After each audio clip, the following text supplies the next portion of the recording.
Hey, hey, Monday, Monday. I can hear it now.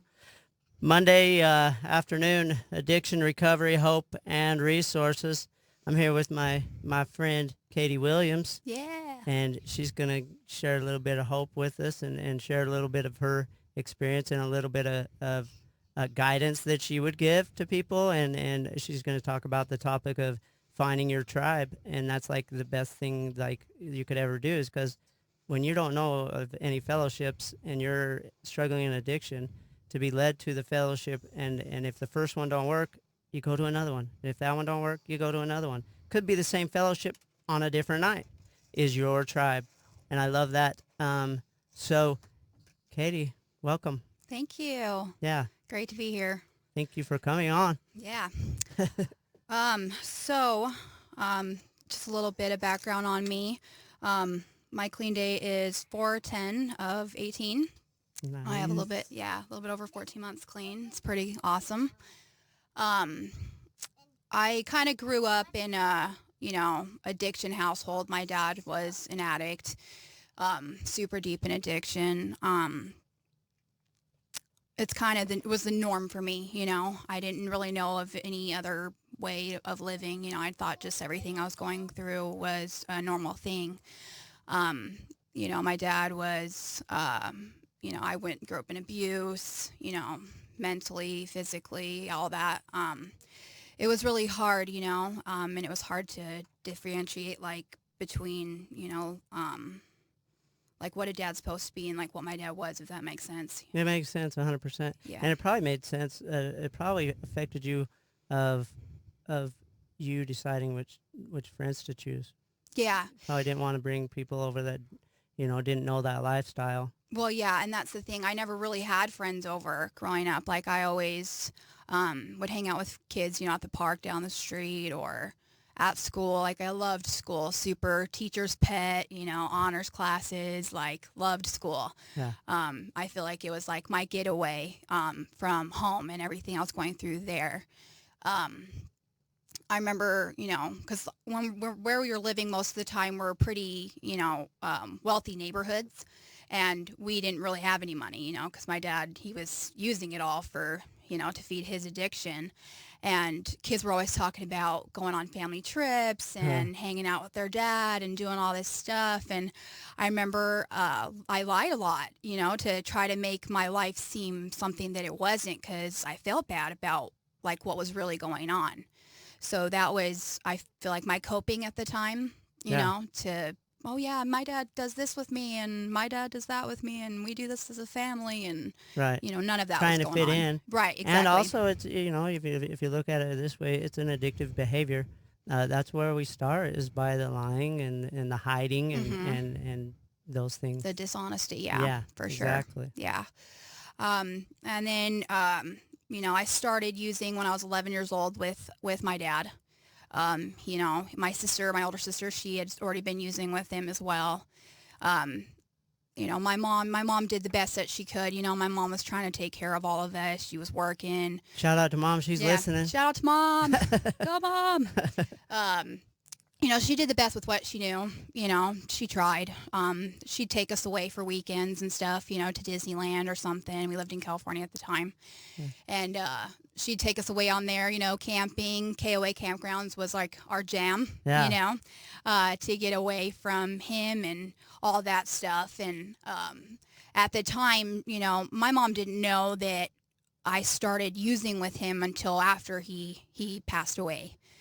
And that was something that I had to come clean with her about. Another one, secrets, Yeah, behaviors. right, exactly, yeah.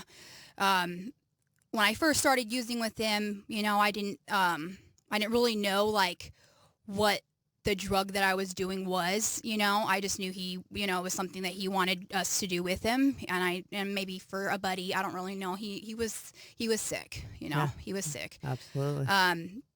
And then, the only reason why I liked it at first was because like I got to hang out with my dad. So before he started using and stuff, I was super daddy's girl, going riding motorcycles with him, all that fun stuff. Like that was our thing. And, going and doing wheelies and stuff, not supposed to tell mom, those You're the things. Tom girl or Oh, tomboy. yeah, yeah, totally. So when I started using with him, that was I got to spend time with him. So, I liked it for that aspect. Right. And then, of course, you just get addicted, after a while. So Yeah. then that went on for a little bit over a year using with him and stuff. And, he was physically abusive. He was sexually abusive. We went through all that stuff. And I have a older sister and a younger brother. And my younger brother was never included in any of that, thank God. Yeah. He, just played his PlayStation. We kind of kept him out of the loop of everything. And I feel like that's what stopped me from, saying anything at school or anything like that, because I knew my mom was doing the best that she could.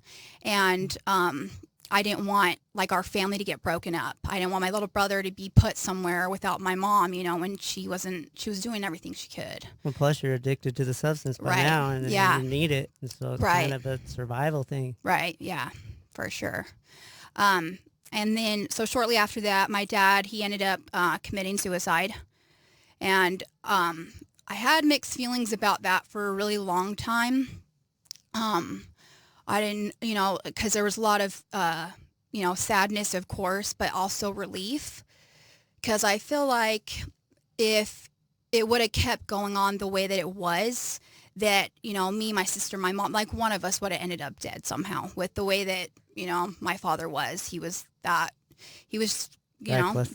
yeah, he was just out there. I mean, you'd look into his eyes and it was like there was nothing there. You know what I mean? Yeah. So there's relief there. I miss the dad that I once knew, like the motorcycles and having fun with them and snuggling and doing all that daddy, daughter stuff. But yeah, I think, it was probably the best thing that could have happened to our family, unfortunately, because he wasn't trying to get help. He'd gotten caught up a few times. He was supposed to be doing drug court. I remember something, I haven't thought about this in a long time, actually. I remember him supposed to be doing like the meeting sign list, and I remember him having everybody in the house sign. I remember I signed it, and I was like 10, I think. I haven't thought about that in a long time. Yeah, so that's a list you take when you go to a 12-step fellowship meeting. Correct. And you have the ones that facilitate the meeting sign it saying you were there. And then you take it to your judge and you say, or your PO, and you say, see, I was there. Right. See, I'm attending. Yeah. And I remember he had one of those, and I remember signing it when I was 10, 10, 11 years old. So he wasn't really doing anything, trying to get better. He was just too lost in that addiction. He was too far gone. So, yeah. Yeah. So, Katie, you started at 11. Yes. And then how long, your dad passed away and you kept using? Mm-hmm. He passed away and I stopped using for a few years. And I then, at that time, I hated addicts, like, because of everything that I went through. Like, I didn't believe that I was one. I was too young to, like, really even know what that was. Yeah. And so if you used, I wasn't your friend. We didn't get along. Yeah. And that went on for a long time. We ended up moving to Vegas, and I didn't really know anybody there, obviously. I'm from Southern California. So after we moved to Vegas was, MySpace was popular then. I was 15 years old, and started going on MySpace trying to meet people and lying about my age, saying I'm 18 when I'm not, things that some girls do when they're that age. Right. Don't recommend doing Probably that every at girl. all. Yeah, yeah, do not do that. And, got into the wrong crowd. Wrong place, wrong time, and wanting that peer pressure, and it was around, and I was like, oh, okay. And that was, one is too many, thousands never enough is so true. 100%. And so that just sent me off from there, went right back into my addiction deep. So, yeah. yeah. And were the friends that you chose, were they using too? Yeah. And that's where you were accepted because Yep. you're in a new place. Right. That's how my wife was too. So she, I was fortunate enough to go to the same school for a long time and be raised with the same kids. But when you move, it's hard to fit in with kids that are already established. And so sometimes you end up with the ones that accept you Right. and make you feel at home. And they do it quickly. Yeah. because that's That's that just, life. yeah, that's Yeah. that life. And so, and what's cool though is that's that life in recovery too. Exactly. Like they're by, it's just amazing how the ones that are in recovery working a good program are the most accepting, non-judgmental. I mean, I've heard of people that are two opposite people that are actually sponsor and sponsee, and two different lifestyles, two different beliefs, but that's their tribe, as we're going to get into. Correct. Yeah. And I mean, getting into that, that's the complete opposite. So my best friend in the whole world, she's like total opposite me. You know, I'm tattooed, pierced, you know, I'm like that goth kind of look. She's hippie, you know, Yeah, dreads, all that stuff. So that's we're cool. total opposite. Yeah. And That- that's my best friend in the whole entire world. So Right. yeah. That's cool. Yeah. So, Katie, you chose the topic of finding your tribe. And for listeners out there that, might be struggling, or someone that has a family member, we're talking about finding your fellowship, finding uh, activities away from the addiction, away from the places that you normally would go, away from the people that you normally would be around, and starting it fresh. And it's scary. It's very scary. Yeah. I mean, to put yourself, this, I was clean once before I pulled together 3 years and went back out. And so this is me coming back from a 2-year relapse. And a lot of people have that like thing in their brain that, oh, I had a lot of clean time. I can't go back there. They're going to think this of me, or, whatever they think.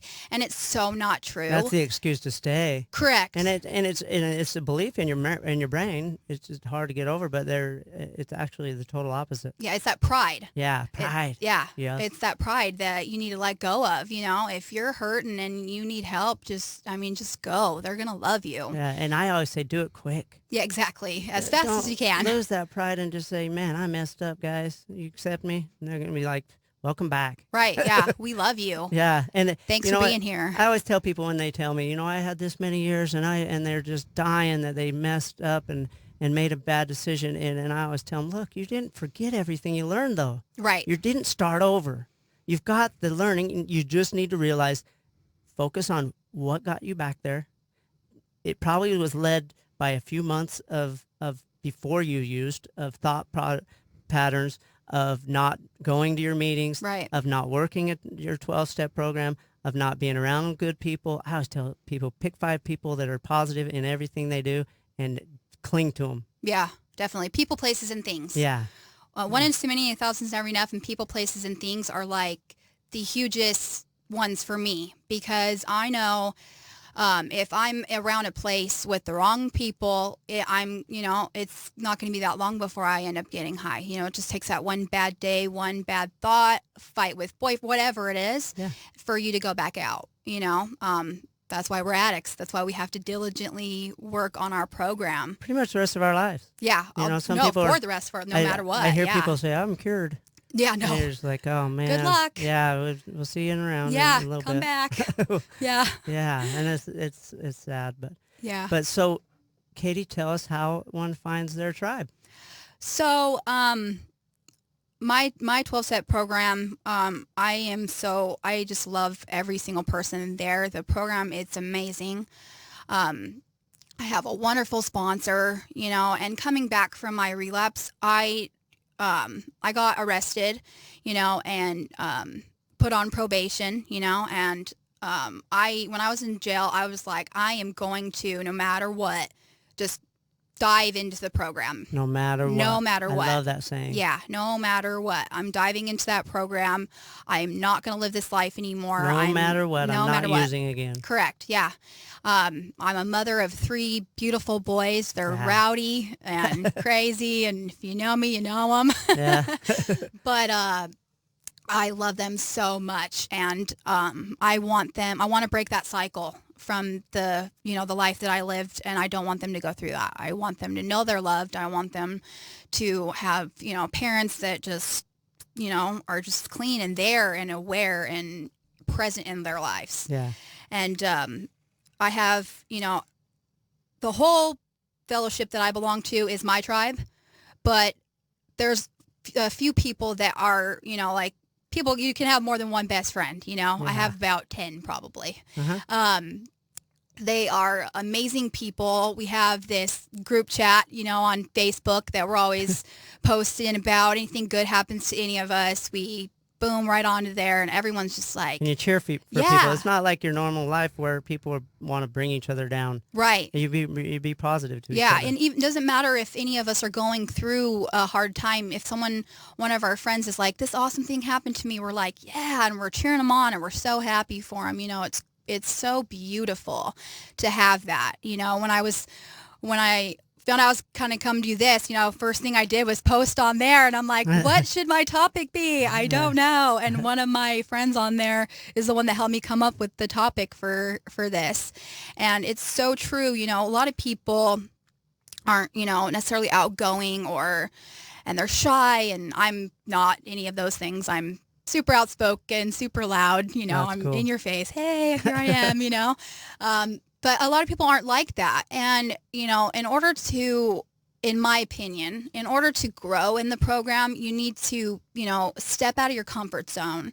You need to be vulnerable, you know, just be willing. Like, if you want to be clean and you want to have this amazing life, then you need to, you know, get real, get raw, get honest. And talk about it. Yeah. And reach out. Reaching out is one of the biggest things, you know. People think that's a weakness. And it's not. It's not. No. And I thought that for a long time too. You know, I have some struggles I'm going through right now, and, you know, me reaching out, sometimes it's hard, you know, and just, I need help. And sometimes that's hard. But when you do, the responses that you get, they're not what you think, you know. They're, oh yeah, what do you need? And I got your back, and I love you. Let's get through this. And it's beautiful. People want to help people. Yeah. You know, people want to help people that are helping themselves. It's saying it's part of the program. Right. Yeah. You know? And most of the time, you know, they're not expecting anything in return, except they just want to help you. As opposed to when you're in your addictions, you don't want to help anyone unless you're getting something. Oh yeah, it's always interior motives, you know, and what can I get out of this later, or that tally, like, hey, I did this for you later down the road. Remember that thing I did? How could you do this to me when I did this? Right. Yeah. Yeah. And those expectations on people. Yeah. Yeah. So let me ask you this, Katie. Did you find your tribe the first place you went? I mean, my tribe. Yes, the fellowship that I belong to is the one that I've always been in. It's the one that's dear to my heart. It's, I couldn't live without it. You know, my whole entire life is recovery. I got a job at a recovery institution here in town. So literally my whole life is that, and I love it. And I just started last week, but it's already like I'm so excited, you know. Yeah. Being able to be surrounded by recovery all the time is beautiful, and it's definitely going to help me in my recovery, you know, as much as it helps them. I say the person that's one day clean helps the person that's years clean. Yeah. And vice versa. I mean, the person that's using actually helps the person that's clean if they got the right mindset. Yeah. Not to spend their time with, but to see. Right. Like from afar, you know, and be willing to help them, and that's what it's about. Right. Yeah. So let me add, your tribe, do you have to be in a 12-step program to have a tribe? I mean, if you're an addict, I'm definitely going to recommend you being in a 12-step program. Yeah. So you have that support, and you're working the 12 steps, and you can, you know, find out about yourself. And that's all that stuff's going to help, you know, to keep you clean for me. Uh-huh. But I mean, obviously there's other people, I don't know, it doesn't work for everyone, but it works for me. Yeah, so me too. I'm promoting that to the fullest, because without it, I don't even know where I would be. And I know there's other fellowships that work, right? And they don't believe in a spiritual a program, and that's fine, as long as it works for them. As long as it works for them. Sarah has some cool ones over there that they do different things that help, and they're not totally 12-step based. Mm-hmm. And as long as they're sober, I could give a crud less. But for me, it gave me tools. And because I suck at life, I still do. And Same. So in my recovery, I can go through the days, and I know when I'm few days into being in a bad spot. But the good thing is I can go to a number and I could say, this is where you messed up. Let's work on this number, which will lead to this number, which will lead to this number, and then back over to this number, and then serve, help someone else. Right. And then I'm back to square one, doing good again. Right. You know, as long as you can have those tools, it just gives you a tool belt of strength. So many tools. Yeah, so many tools. I mean, I'm of service in my fellowship, and I absolutely love that. You know, I get to help put on fun events and things like that for addicts to go to and just, you know, be with each other and Different enjoy each other. activities that they haven't done in years. Right. Yeah. And things that, you know, that could be associated with, you know, I only did that in my addiction. How do I do that clean? You know? That was me with golf. I had no clue. I thought you couldn't even have fun without it. Right. Yeah, I know. That was my thing when the first time I got clean, you know, how do you have fun without using drugs? Like, how do you even do that? Is that, you know, and I learned that, you know, through the fellowship and through all the people that are around me. And you always want to surround yourself with people that, you know, have the same mindset as you, that want the same things as you, not, you know, this, you know, necessarily like, oh, I want that house, or you know I what don't I mean? want to. Just that same life. Yeah.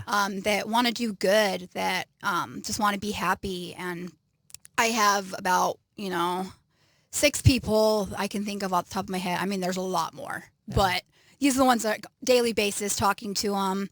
Hey, I'm going through this, or I don't know what I'm going through. Sorry. No, and I just want to talk, you know, or whatever. And they're right there, you know, no matter what. Yeah. They can be going through it. They could be tired. They could be whatever, and they're there for me. That, you know, and I got out of a relationship that with my ex. He's the father of my children, and we were together for a long time, but it was super toxic. It was really toxic. And I'm really grateful that I finally opened up my eyes about that, you know, and left that relationship. And I'm currently in a relationship with this man that it's like, there's words can't describe it really. It's just beautiful. Yeah. There's communication. We have fun and play, you know. Yeah. We crack jokes with each other all the time. He also is in the fellowship, and he's working his own programs, got a sponsor, you know, all that stuff. I told you I want his beard. Yeah.